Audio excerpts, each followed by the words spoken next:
Hello, Professor Bright here. Welcome back to the Sunless Sea.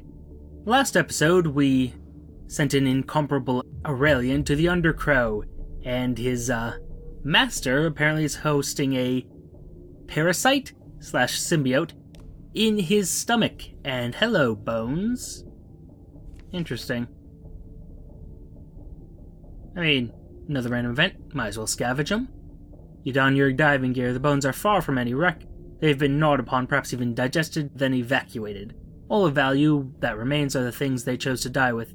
An amulet of St. Jude, a locket bearing a strand of white hair, scrap of paper, ink lost to the Z. On the less damaged finger bones, a few rings slide off with ease. Delightful. But yes, as I was saying, we brought the incomparable Aurelian to the Undercrow, and I suspect he intends to murder his master or the symbiote/parasite within him. Which is rather rude in my opinion, but hey, I should probably not be judging their relations between each other. What is this about? Delivering a letter. Someone has entrusted you with correspondence of the utmost privacy. Was that wise? I'm gonna leave it untouched. The letter's not for you. You were trusted. And I am a trustworthy individual, mostly. Almost always, not usually, but, well, they don't need to know that. Hello. Some distance to the west, huh? Is it this? Is this the settlement to the west? The thing that's right in front of me? Huh, looks like it is. Enthe. You're one I haven't heard too much about, as I recall. But let's see.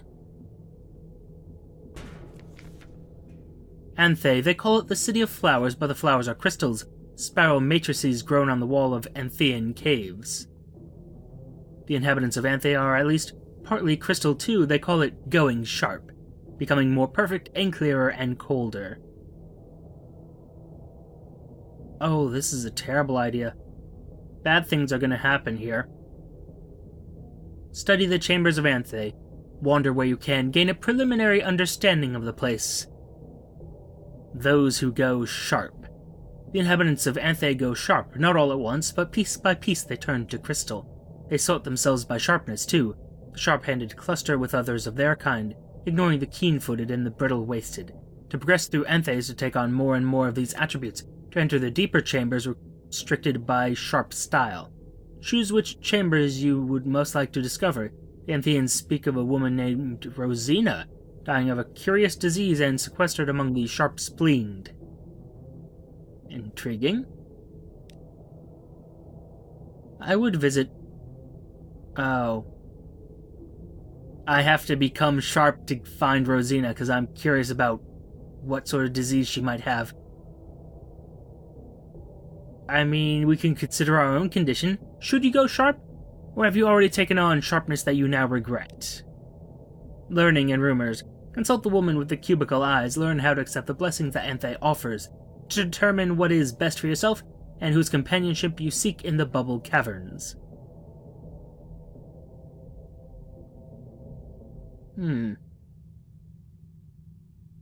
Intriguing.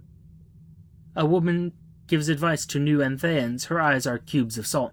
She speaks of going sharp as a numbness and as an awakening, at the loss of sensation and the beginning of insight. Some Antheans use other metaphors: clarity, dryness, regularity, structure. Go sharp in the spleen. Surrender your capacity for anger. Join the society of diplomats, saints, and cold-blooded tyrants. Let's be honest, that's more my kind of thing. Go sharp in the liver. Take on a proud indifference to toxins.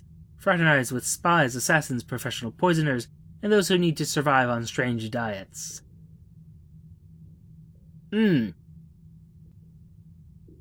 I mean... no? Flourish in the groin. Diminish passion. Promote hygiene. Perfect performance. And dazzle any onlookers. Pursue the company of Anthe's nuns, celibates, dancers, and brothel habitués. I mean... okay. Your skin be as clear as water and... okay, wow, this is... Huh. I'm gonna say I'm intrigued by this. These seem to be ways to just enhance yourself in interesting and terrible ways. I mean, I might as well go sharpen the spleen, I think it was, right? Let's see here. Sharpness of spleen. So yes, I guess we will need to do that. Surrender your capacity for anger. Join the Society of Diplomats, Saints, and Cold-Blooded Tyrants. Well, I know I'm not two of those things. The Venuous Salon. Descend into the antechamber reserved for those who flourish as the spleen. The stone of the chamber is veined with red. Some members of the Venus Salon wear clothes that reveal the midriff so that one can see the telltale points of the crystal form under their skin. It is a party game here to take turns reading aloud offensive letters to the London newspapers and insulting missives from home, and to compete at not caring in the least. Your spleen is a hexagonal crystal. Naturally! Well, let's visit Rosina in her chambers. She's both healer and patient, convalescing in an ice bath among the sharp-spleened. The Antheans speak of her often. Ice crystals, the air gets chillier as you approach, and there are patches of frost on the walls. I think it might be old age just judging from the lines on her face. But the cavern is crowded. In the center is a bathtub full of ice in which sits a woman in an obvious state of illness. Several Antheans attend her, one with deft, clear fingers. Then there are a number of other people attending who mostly talk among themselves, but sometimes turn to watch Rosina. Let's meet her. She's seen you come in. Baked from within. Rosina is dying of animescence, the disease of the elder continent. Any passion spreads the disease. She must, therefore, lie very still in an ice bath and think of things that do not interest her. Going sharp in the spleen protects her against the passion of anger, but other passions are still a danger. For a long time she looked to find a cure for the disease. Tradition ascribes healing features to certain poems, ointments, and postures of the body, but these only delay the gradual combustion. Oh. Learn more of Rosina. Speak to her of her choices and what she requires. Tells you her story. For a long time she looked for cures of the body. I was certain the inhabitants of the Elder Continent would be able to correct what is wrong, she says, but if they know how, they refuse to say. Now I merely keep back the disease as long as I can, and seek cures of the sentiment instead. If I keep very calm, my symptoms subside. If you find anything in your travels, works of philosophy or guidance, that might help me compose myself, please bring them to me. I can think of one place. Oh.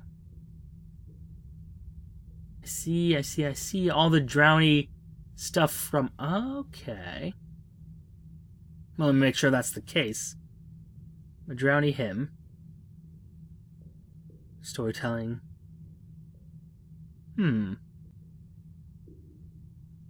Needle of Fortis.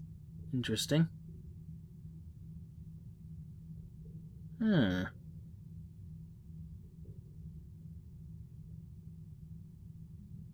Find out what all the onlookers are for. They aren't assisting in any medical proceedings. Carrion birds, you ask the onlookers directly. Conflagrati, says one, and titters. Another one curiously puts her hand on your forehead, as though to see whether you have a fever. Doesn't look as any of them have gone sharp at all. What are they doing here? Are they people who just essentially feed off of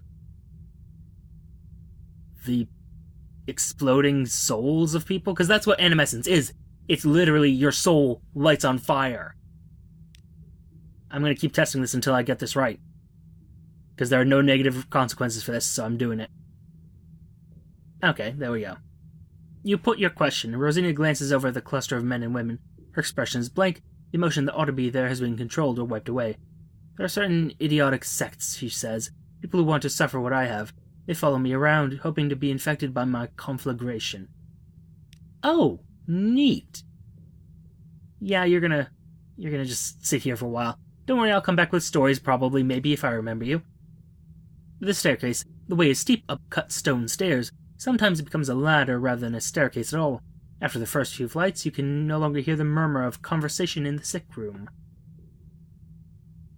Let's get a port report on Anthe. The Admiralty will want stories of this place. Rumors and extrapolations. Access to Anthe is restricted by type of sharpness. Those who are sharp in the ears do not necessarily mingle with the sharp tongue. As for the inhabitants who are sharp throughout their full bodies, they don't circulate much. There is said to be a cavern, broad and shallow-floored, where the perfectly sharp grow old together. They aren't capable of anyone else's company anymore. At least that's what you're told. And you can hardly go and ask. At any rate, they're more like growing crystals than like people, slowly expanding and bonding with the rock. Huh, you are a peculiar place. Very peculiar, assimilating people into crystal and... What's this in the center chamber? Seems to be moving, whatever it is. Has me concerned, but not overtly so. Ooh, a wreck, and a big one, too. Look at you. Ship of Answers. The wreck has fallen into a crevice in the Z-bed. It lies embraced by stones. Board it. Ship silent as its watery grave. You'll have to enter to uncover its secrets, and I will absolutely do so. You don your diving gear. A whole door opens with a disquieting crunch. A crewman stops to pick bits of skull from his boot. Inside the wreck, bones haunt every surface.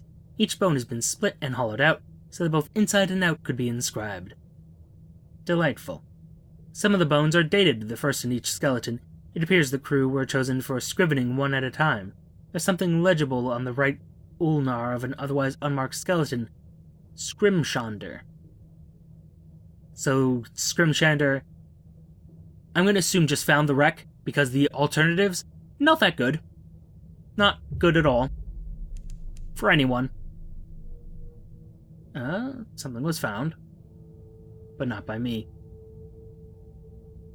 You know what? Let's stop at Venderbite. Well, no. I said I would stop at London, and so that is what we will do. Because ultimately that is my destination.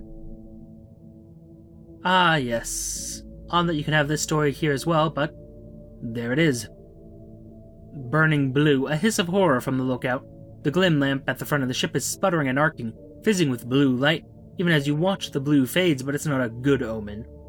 Now attempt to calm them. There's a perfectly natural explanation. Light meets dark. The darkness underneath is more than the absence of light. It is a physical presence which distorts the shape of the world. Your light melts the darkness, restores sanity to the world. Explain something of this to your sailors. It's not the first time they've heard it, but they seem slightly less nervous. And that's an interesting bit of lore.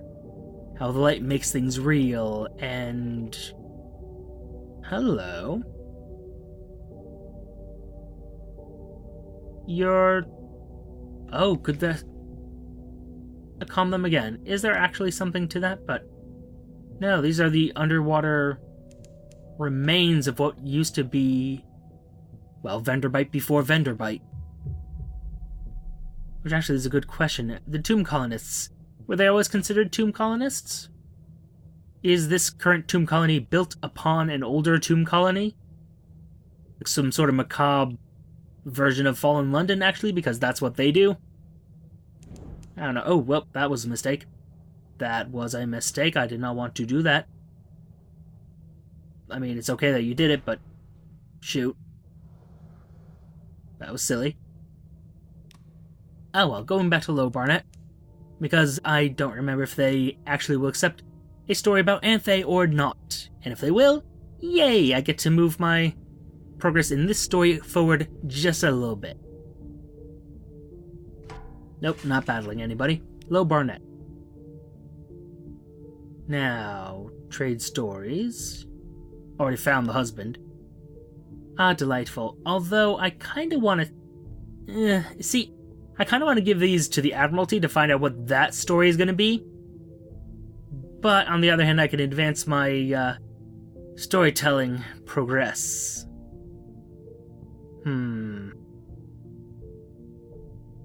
Actually, this would raise it to 6, wouldn't it? Excellent. So, yeah, I think I'm gonna do this. Speak of Anthe, its memory still gleams because it's literally someplace I just was. Crystal clear, you talk of consuming desire, and mornings where every moment gleams with promise. You talk about broken vows and a love shattered, about a heart growing sharp as a barber's razor. You talk about how clearly we see the passions of others, while obscuring our own motives. The listening sailors cast their eyes down, looking into the past. Speak of hideaway, there's little need to exaggerate. Urban adventures, you speak of the city on the back of a beast. It's difficult to find, for it roams throughout the undersea. Above the waters and below it, it scorched its belly on Mount Palmerston and snapped the top from Massey's shaft. It blocked the harbours at Adam's Way and gave birth to the Grand Geode. Why, last you heard it was making for London. That's a bit of a story there. Speak of the undercrew. The trick is to tailor the tales to the audience. Wings for water.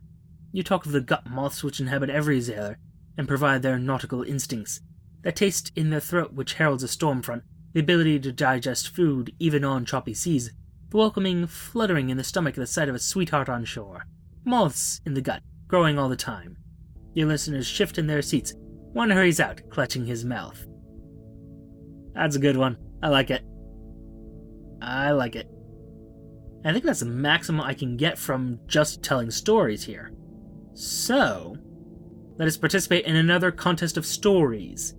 At the altar, they're recruiting storytellers, and your life is fascinating.